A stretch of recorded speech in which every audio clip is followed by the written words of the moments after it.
ജീവിതത്തിൽ ഒരു പ്രശ്നമായി വന്നാലോ അള്ളാഹു നമ്മളെ കാത്തുരക്ഷിക്കട്ടെ. അള്ളാഹു നമ്മളെ കാത്തുരക്ഷിക്കട്ടെ. ആമീൻ. എന്താ ബലക്കുറവ്? എല്ലാ മക്കളും നല്ല മക്കളാണ് അവിടെ. ആമീൻ. ഒരു ബലമില്ലല്ലോ. അള്ളാഹു സുബ്ഹാനഹു വ തആല നമ്മുടെ മക്കളെ സാലിഹീങ്ങളും സൽസ്വഭാവികളുമാക്കി തീർക്കുന്നത്. എന്റെ പ്രിയപ്പെട്ട സഹോദരങ്ങളെ, നാം ഇത്രയേറെ സ്നേഹിക്കുന്ന നമ്മുടെ മക്കൾ നമ്മുടെ കണ്ണിലെ കൃഷ്ണമണിയേക്കാളേറെ കണ്ണ് പിടിതു കൊടുത്താലും, പണ്ട് ഞാൻ പറഞ്ഞിട്ടുണ്ട്, സ്കൂളിലൊക്കെ പഠിക്കുമ്പോൾ ഒരു കവിതയുണ്ട്, എന്റെ ഭൂതം. നമ്മൾ മലയാള ക്ലാസ്സിലൊക്കെ പഠിക്കുമ്പോൾ പണ്ടൊക്കെ സ്കൂളിൽ ഒരു കവിതയുണ്ടായിരുന്നു, എന്റെ ഭൂതം. അല്ലേ? ഇപ്പൊ ഇല്ലേ? ഞാനൊക്കെ സ്കൂളിൽ പഠിക്കുമ്പോൾ ഒരു കവിതയുണ്ട്, എന്റെ ഭൂതം. അതിന്റെ ഇതിവൃത്തം മറ്റൊന്നുമല്ല, ഒരു മാതാവിന്റെ കുട്ടിയെ ഭൂതം തട്ടിക്കൊണ്ടുപോയി. അങ്ങനെ തന്റെ കുഞ്ഞിനെ അന്വേഷിച്ച് നടന്ന മാതാവ് അവസാനം ഭൂതത്തിന്റെ കയ്യിൽ, വലിയ മാരകമായ വലിയൊരു ഭൂതത്തിന്റെ കയ്യിൽ തന്റെ കുഞ്ഞിരിക്കുന്നു. ഭൂതം ആ കുഞ്ഞിനെ തിന്നാൻ പോകും. അപ്പൊ ആ ഭൂതത്തിനോട് മാതാവ് പറഞ്ഞു, എന്റെ കുഞ്ഞിനെ എനിക്ക് തിരിച്ചു തരണം, ഞാൻ അതിന് പകരം എന്തു വേണമെങ്കിലും തരാം. അപ്പോ ഭൂതം പറഞ്ഞത്, നിന്റെ 2 കണ്ണുകൾ എനിക്ക് തന്നാൽ അതിന് പകരം നിന്റെ കുഞ്ഞിനെ ഞാൻ തരാം. അരിയും മണികളും കിഴികെട്ടി തന്നിടാം, ഓമന കുട്ടനെ ഞാൻ എടുക്കും. എൻമണി നോക്കാതെ നിൻമിഴി നോക്കാതെ അമ്മതൻ കണ്ണുകൾ ചൂഴ്ന്നെടുത്തു.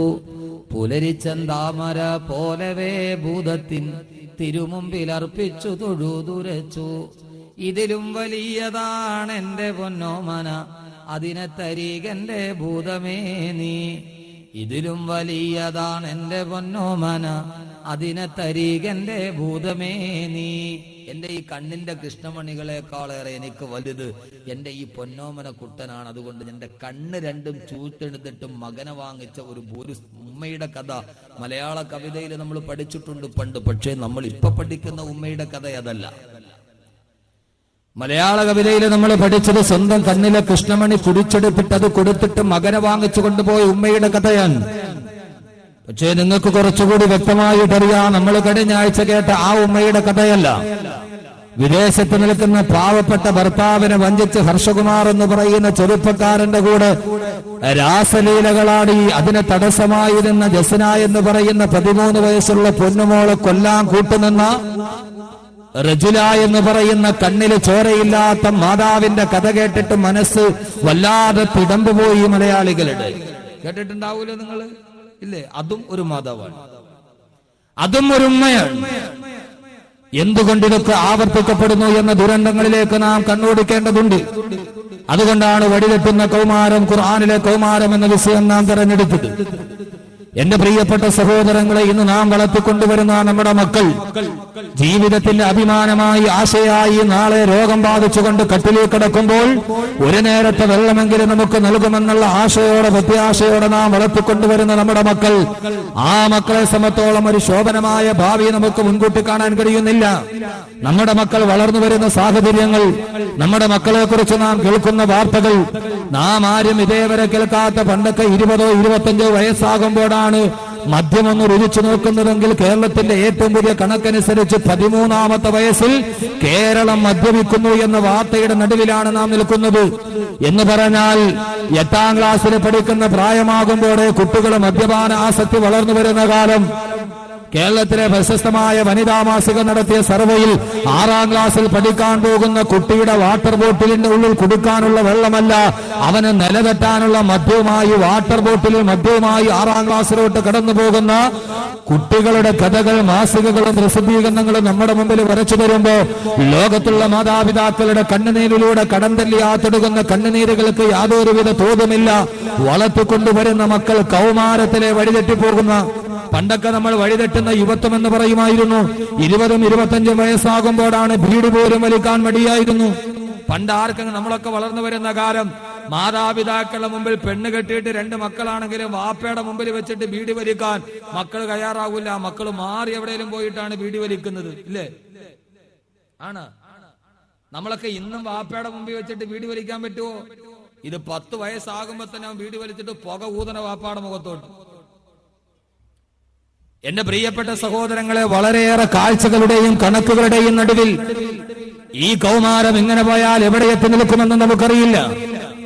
ഈ കൗമാരത്തിൽ കുട്ടികൾ കൗമാരത്തിലെ സെക്സിന്റെ അടിമകളായി മാറുന്നു, മദ്യത്തിന്റെ അടിമകളായി മാറുന്നു, ലഹരിയുടെ അടിമകളായി മാറുന്നു. എവിടെയാണ് നമുക്ക് കാലുകൾ തളർന്നു പോയത്? എവിടെയാണ് നമുക്ക് താളം പിടച്ചു പോയത്? എന്റെയും നിങ്ങളുടെയും മക്കൾ വളരേണ്ടത് ഇതേ സാഹചര്യത്തിൽ തന്നെയാണ്. 13 വയസ്സിൽ ലോകത്തിലെ നൊട്ടോറിയസ് ക്രിമിനലുകൾ പോലും ചെയ്യാൻ മടിക്കുന്നത് കൗമാരപ്രായക്കാരായ കുട്ടികൾ നടക്കുന്നു, കുട്ടികൾ ചെയ്യുന്നു. എന്താണ് സഹോദരങ്ങളെ കുട്ടികൾ ചെയ്യുന്നത്?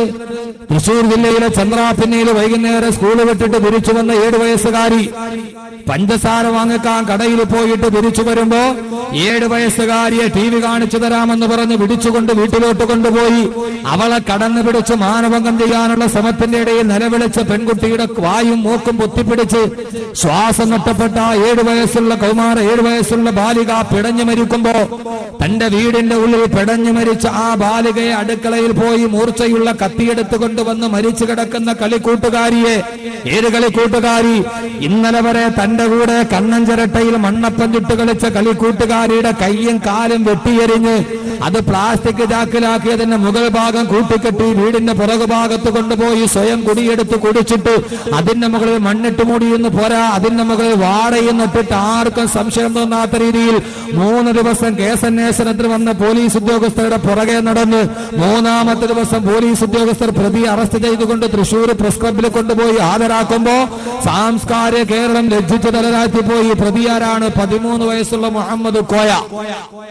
ഈ ദൂരമായ കൃത്യം ചെയ്തതാരാ? നാട്ടിലെ നൊട്ടോറിയസ് ക്രിമിനൽ അല്ല, അവിടുത്തെ വാടക ഗുണ്ടകളല്ല, കൊട്ടേഷൻ സംഘങ്ങളല്ല. 7 വയസ്സുള്ള പെൺകുട്ടിയെ മാനഭംഗം ചെയ്യാൻ കടന്നു പിടിച്ചിട്ട് വലിച്ചെറിഞ്ഞ് കൊന്നുകളഞ്ഞത് 13 വയസ്സ് പോലുമില്ലാത്ത ഒരു കുട്ടിയാണ്. കേസന്വേഷിച്ച DIGP സന്ധ്യ അന്ന് പത്രലേഖകർ ചോദിച്ചു, 13 വയസ്സുള്ള ഒരു കുട്ടി ഇങ്ങനെയൊക്കെ ചെയ്യാൻ കഴിയുമോ? അവര് പറഞ്ഞ വാക്ക്, ഈ കുട്ടി ജനിച്ചു വളർന്ന സാഹചര്യമാണ് ഇവനെ ഏറ്റവും വലിയ ക്രിമിനലാക്കി മാറ്റിയത്. ഏതാ സഹോദരങ്ങളെ ആ കുഞ്ഞ് ജനിച്ചു വളർന്ന സാഹചര്യം? ആരെയാണ് നാം കുറ്റപ്പെടുത്തേണ്ടത്? ആർക്കെതിരെയാണ് വിരൽ ചൂണ്ടത്? വഴിതെറ്റുന്ന കുഞ്ഞിന് നേരെ വിരൽ ചൂണ്ടണോ? അവനെ വളർത്തിയ മാതാപിതാക്കൾക്ക് നേരെ വിരൽ ചൂണ്ടണോ? എവിടെയാണ് വിരൽ ചൂണ്ടേണ്ടത്? നമ്മൾ ചൂണ്ടുന്നത് അവര് തലതിരിഞ്ഞു പോയി എന്നായിരിക്കും. അവൻ ജനിച്ചു വളർന്ന സാഹചര്യം, അവന്റെ പിതാവ് സ്ഥിരം മദ്യപാനി, അവന്റെ മാതാവോ ആ നാട്ടിലെ ഏറ്റവും അറിയപ്പെട്ട പബ്ലിക് പ്രോസിക്യൂട്ടർ. ഇത് രണ്ടും കണ്ടു വളർന്ന കുട്ടി ആ നാട്ടിലെ ഏറ്റവും വലിയ ക്രിമിനലായി മാറി. ആരെയാണ് പഠിച്ചാരേണ്ടത്? ആരെയാണ് പഠിച്ചാരേണ്ടത്? അകലെയൊന്നും പോകണ്ട. ആറ്റിങ്ങൽ നഗരത്തിലെ 7, 8, 9, 10 ക്ലാസ്സിൽ പഠിക്കുന്ന കുട്ടികളുടെ രക്ഷകർത്താക്കളുടെ പരാതി പ്രകാരം പ്രധാന അധ്യാപകർ ആറ്റിങ്ങൽ നഗരത്തിലെ ഏറ്റവും പ്രധാനമായ എയ്ഡഡ് സ്കൂൾ പോയി റെയ്ഡ് ചെയ്ത് നോക്കിയപ്പോൾ പഠിക്കാൻ വേണ്ടി വന്ന കുട്ടികളുടെ 13, 14, 15 വയസ്സുള്ള കുട്ടികളുടെ സ്കൂൾ ബാഗിൽ നിന്ന് കിട്ടിയത് കണക്ക് പുസ്തകമല്ല, സയൻസിന്റെ പുസ്തകമല്ല, രസതന്ത്രത്തിന്റെ ഫോർമുലയല്ല, രാസലീലകളുടെ ഫോർമുലകൾ അടങ്ങുന്ന 70ഓളം നീലചിത്രങ്ങളുടെ സീഡികളാണ് ആറ്റിങ്ങൽ നഗരത്തിലെ പ്രശസ്തമായ 7ാം ക്ലാസ്സിൽ പഠിക്കുന്ന കുട്ടികളുടെ ബാഗിൽ നിന്ന് തെരഞ്ഞെടുത്തതെങ്കിൽ കൊല്ലം നഗരത്തിലെ പ്രധാനപ്പെട്ട സ്കൂളിലെ 8ാം ക്ലാസ്സിലെ വിദ്യാർത്ഥി കൊല്ലം ജില്ലാ കളക്ടർക്ക് കത്തെഴുതി, സാർ അടിയന്തരമായിട്ട് എന്റെ സ്കൂളിൽ ഇടപെടണം. എന്റെ കൂടെ പഠിക്കുന്ന കുട്ടികൾ 10 മിനിറ്റ് ഇന്റർവെല്ലിന് വേണ്ടി വെളിയിൽ പോയിട്ട് അവർ തിരിച്ചു വരുമ്പോ ബോധം നഷ്ടപ്പെട്ട് ലഹരി മരുന്നിന്റെ അടിമകളായിട്ടാണ് എന്റെ കൂട്ടുകാർ കയറി വരുന്നത്. എന്റെ കൂട്ടുകാർക്ക് ലഹരി മരുന്നുകൾ വിതരണം ചെയ്യുന്ന ലോബി സ്കൂളിന്റെ വളപ്പിന്റെ ഉള്ളിൽ മുഴുവനും പ്രവർത്തിക്കുകയാണ്. അധ്യാപകർ അതിന് കൂട്ടുനിൽക്കുന്നു എന്ന് എഴുതേണ്ടി വന്നത് കൊല്ലം നഗരത്തിലെ 7ാം ക്ലാസ്സിൽ പഠിക്കുന്ന കുട്ടി ജില്ലാ കളക്ടർക്ക് കത്തെടുക്കേണ്ട അവസ്ഥയിൽ നമ്മുടെ കൗമാരം വഴിതെറ്റിപ്പോയിരിക്കുന്നു. ആലപ്പുഴ ജില്ലയിലെ അമ്പലപ്പുഴയിൽ +1 വിദ്യാർത്ഥികളായ 3 വിദ്യാർത്ഥികൾ ക്ലാസ് മുറിയിൽ ആത്മഹത്യ ചെയ്തു. 6 മാസം തികഞ്ഞില്ലല്ലോ. ആരാണ് ആത്മഹത്യ ചെയ്തത്? +1 പഠിക്കുന്ന 3 വിദ്യാർത്ഥികൾ ആത്മഹത്യ ചെയ്തു. ആലപ്പുഴ ജില്ലയിലെ അമ്പലപ്പുഴയിൽ ക്രൈംബ്രാഞ്ച് കേസേറ്റെടുത്തു. കേസേറ്റെടുത്ത് കഴിഞ്ഞ് അന്വേഷണം ചെല്ലുമ്പോൾ അന്വേഷണത്തിന്റെ വിരൽ ചൂണ്ടുന്നത് എവിടേക്കാണ്? കൂടെ പഠിക്കുന്ന ആൺകുട്ടികൾ 3 ആൺകുട്ടികളെ അറസ്റ്റ് ചെയ്തു. 16 വയസ്സ് പോലും എത്താത്ത ആൺകുട്ടികളെ. കാരണമെന്താ? 8ാം ക്ലാസ് മുതൽ ഈ 3 പെൺകുട്ടികളും ഈ 3 ആൺകുട്ടികളുമായി പരസ്പര സമ്മതത്തോടെയുള്ള ശാരീരിക ബന്ധമുണ്ട്. അത് അതിരുവിട്ട് നാട്ടിൽ അറിയുന്ന അവസ്ഥയിലേക്ക് എത്തിയപ്പോൾ 3 പെൺകുട്ടികൾ അവർ പഠിക്കാൻ വേണ്ടി പോകുന്ന ബെഞ്ചിൽ തലവെച്ചുകൊണ്ട് ആത്മഹത്യ ചെയ്യേണ്ടി വന്നു. എങ്കിൽ എന്റെ പ്രിയപ്പെട്ട സഹോദരങ്ങളെ, ഞാൻ ഈ പറയുന്ന വാർത്തകൾ ഇതൊക്കെ നടന്നത് സാൻ ഫ്രാൻസിസ്കോയിലല്ല, ഇത് നടന്നത് നാഗസാക്കിയിലല്ല, കൊളംബോയിലല്ല, ന്യൂയോർക്കിലെ കഥയൊന്നുമല്ല ഈ പറയുന്നത്, മിസിസിപ്പിയിലെ കഥയൊന്നുമല്ല. നാം ജീവിച്ചിരിക്കുന്ന കേരളത്തിന്റെ നടുമുറ്റത്ത് നടക്കുന്ന കഥകളാണ് ഈ പറയുന്നത്. എന്റെ പ്രിയപ്പെട്ട സഹോദരങ്ങളെ, ഞാൻ താമസിക്കുന്ന അഞ്ചലിനടുത്ത് ഏറത്ത് 3 പെൺകുട്ടികൾ ചുരിദാറിന്റെ ഷാളിൽ 110 kV ലൈനിൽ ആത്മഹത്യ ചെയ്തു. കാടിന്റെ നടുവിൽ പാവപ്പെട്ട കൂലിപ്പണിക്കാരനായ പിതാവ് നടത്തിയ 3 പെൺകുട്ടികൾ, 10ാം ക്ലാസ്സിൽ പഠിക്കുന്ന കുട്ടികൾ, 3 സഹോദരിമാർ, ജ്യേഷ്ഠ സഹോദരിമാർ 110 kV ലൈനിൽ കടുത്തിൽ കിടന്ന ചുരിദാറിന്റെ ഷാളിൽ കെട്ടിത്തൂക്കി ആത്മഹത്യ ചെയ്തു. എന്താണ് കാരണം? സ്കൂളിലോട്ട് പോകുന്ന വഴിയിൽ നാട്ടിലെ ഓട്ടോ റിക്ഷക്കാരുമായിട്ടുള്ള അവിഹിതമായ ബന്ധങ്ങൾ. നമ്മുടെ കുട്ടികൾ വഴിതെറ്റുകയാണ്, നമ്മുടെ കൗമാരം വഴിതെറ്റുകയാണ്. ആർക്കും ചിന്തിക്കാൻ കഴിയാത്ത രീതിയിൽ എന്റെയും നിങ്ങളുടെയും മക്കൾ പോലും എത്തി നിൽക്കുന്നത് ഞാൻ ഈ പറയുന്നത് പറയാൻ പോലും പറ്റാത്ത കാര്യങ്ങൾ സാമൂഹികമായ ദുരാചാരത്തിന്റെ അധപതനത്തിന്റെ അധമത്തിലേക്ക് ഏടുവനും കൂപ്പുകുത്തുകയാണ്. മാതാവുമായി ലൈംഗിക ബന്ധത്തിലേർപ്പെടുന്ന മതകന്റെ കാലം, മകനുമായി മകളുമായി പരസ്പര ബന്ധത്തിലേർപ്പെടുന്ന പിതാവിന്റെ കാലം. എന്റെ പ്രിയപ്പെട്ട സഹോദരങ്ങളെ, ഏറ്റവും വലിയ വീടിന്റെ ഉള്ളിൽ പോലും ദൈവികമായ വ്യവസ്ഥിതികളെ പോലും തകിടം മറിച്ചുകൊണ്ട് മാതാപിതാക്കളുടെ ഉള്ളിൽ പോലും മാതാവിന്റെയും പുത്രിയുടെയും പിതാവിന്റെയും പുത്രിയുടെയും മാതാവിന്റെയും പുത്രന്റെയും ഇടയിലുള്ള മാനവികമായ പരിഹാരമായ ബന്ധത്തെ പോലും തകർക്കപ്പെടുന്നു. മാതാപിതാ ഗുരു ദൈവം, മാതാപിതാ ഗുരു ദൈവം. മാതാവ് പിതാവിനെ കാട്ടിത്തരും, പിതാവ് ഗുരുവിനെ കാട്ടിത്തരും, ഗുരു ദൈവത്തെ കാണിച്ചു തരുമെന്നാണ് ഈ ആപ്തവാക്യത്തിന്റെ അർത്ഥം. ഇന്ന് മാതാവ് കാണിച്ചു കൊടുക്കുന്നത് പിതാവിനെയല്ല, പിതാവ് കാണിച്ചു കൊടുക്കുന്നത് ഗുരുവിനെയല്ല, ഗുരു കാണിച്ചു കൊടുക്കുന്നത് ദൈവത്തെയുമല്ല. എല്ലാം ലൈംഗികതയുടെ കെട്ടുപാടുകൾക്കുള്ളിൽ 13 വയസ്സുള്ള വിദ്യാർത്ഥിനികൾ പോലും എറണാകുളത്തെ മഹാരാജാസ് കോളേജിൽ പോലും എത്ര വിദ്യാർത്ഥിനികളാണ്. എന്റെ പ്രിയപ്പെട്ട സഹോദരങ്ങളെ, ഞാനോട് അല്പം കൂടി എന്നേക്കാൾ കൂടുതൽ ദൃശ്യശ്രാവ്യ മാധ്യമങ്ങൾ കാണുന്നവരാണ് നിങ്ങൾ. ഞാനിത് പറഞ്ഞത് ഈ വിഷയത്തിന്റെ സാമൂഹികമായ കാലികമായ പ്രസക്തി നിങ്ങൾ തിരിച്ചറിയേണ്ടതുണ്ട്. നാം ഏറെ സ്നേഹിക്കുന്ന നമ്മുടെ മക്കൾ, ആ കുട്ടികളെ നമുക്ക് വിശ്വസിച്ചുകൊണ്ട് സ്കൂളിലോട്ട് പറഞ്ഞു വിടാൻ പറ്റുമോ? അവരെ വിശ്വസിച്ചുകൊണ്ട് നമുക്ക് പഠന കലാലയങ്ങളിലേക്ക് പറഞ്ഞു വിടാൻ കഴിയുമോ? ഇടുക്കി ജില്ലയിലെ അടിമാലിയിൽ തന്റെ മുമ്പിൽ പഠിക്കാൻ വേണ്ടി വന്ന 31 ബാലികമാരുമായിട്ടാണ് ഗുരുനാഥൻ ലൈംഗികമായ ബന്ധത്തിലേർപ്പെട്ട്